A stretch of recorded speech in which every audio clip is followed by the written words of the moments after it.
അതെ, നട്ടു, വലുതായിട്ട് വളർന്നു. ഞാൻ അവിടെ വെച്ചങ്ങ് മുറിച്ച് കളഞ്ഞതിനെ. കാരണം ഇതിൻ്റെ ഗ്രോത്ത് അങ്ങനെയാണ്. ഇത് മുറിച്ചാലേ ഇനി താഴേക്കുള്ളതിലൊക്കെ നല്ല ബ്രാഞ്ചസ് ഒന്നും അത് ഇനി ബുഷിയായിട്ട് വളരത്തുള്ളൂ. മുറിച്ചപ്പം എനിക്ക് ദുഃഖമൊന്നും തോന്നിയില്ല, കാരണം അതിൻ്റെ വളർച്ചയ്ക്ക് ഇത് ആവശ്യമാണ്. പക്ഷേ എന്നെ ആശ്ചര്യപ്പെടുത്തിയത് ഈ 2 കായ. ഞാൻ വിചാരിച്ചു ഇത് കായാണെന്ന്. പക്ഷെ ഇത് കായല്ല, ജസ്റ്റ് പൂവാണ്.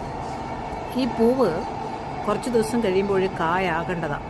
പക്ഷേ അതിൻ്റെ ഇതൊരു ഫീമെയിൽ പൂവാണ്. അതുകൊണ്ടാണ് ഇതിൻ്റെ ബാക്കിൽ നെക്കിക്കേ ഇങ്ങനെ വന്നിട്ടില്ലേ, ഇത് ഫീമെയിൽ പൂവാണ്. അപ്പോൾ ഒരു മെയിൽ ഫ്ലവറിൻ്റെ ഒരു ടച്ചിങ് ഇതിനകത്ത് വന്നെങ്കിൽ മാത്രമേ ഇതിനകത്ത് കായ ഉണ്ടാകത്തുള്ളൂ. നമുക്കെല്ലാം അറിയാം. അതിന് ഹെൽപ്പ് ചെയ്യുന്നത് ചില ബീസ് ഇങ്ങനെ പറന്നു നടക്കും. നമുക്ക് ചില ബീകളൊന്നും വരുന്നത് ഇഷ്ടമല്ല, കാരണം ഇത് നശിപ്പിക്കുമെന്ന് വിചാരിച്ച്. പക്ഷെ നമ്മൾ അലൗ ചെയ്യണം. നമ്മൾ പുറത്തേക്ക് ഇറങ്ങിയാൽ മാത്രമേ പ്രൊഡക്ഷനിലേക്ക് പോകത്തുള്ളൂ. എത്ര പേർക്ക് മനസ്സിലാകുന്നുണ്ട്? മനസ്സിലാകുന്നവർക്കായി ഞാൻ സ്തോത്രം ചെയ്യുന്നു. അല്ലെങ്കിൽ ഈ പൂ ഇങ്ങനെ നിന്ന് അത് പോകത്തേ ഉള്ളൂ. പക്ഷേ ആ പ്രൊഡക്ഷൻ നമ്മൾ പോലും അറിയാതെ ബീസുകൾ ചെയ്യുന്നുണ്ട്.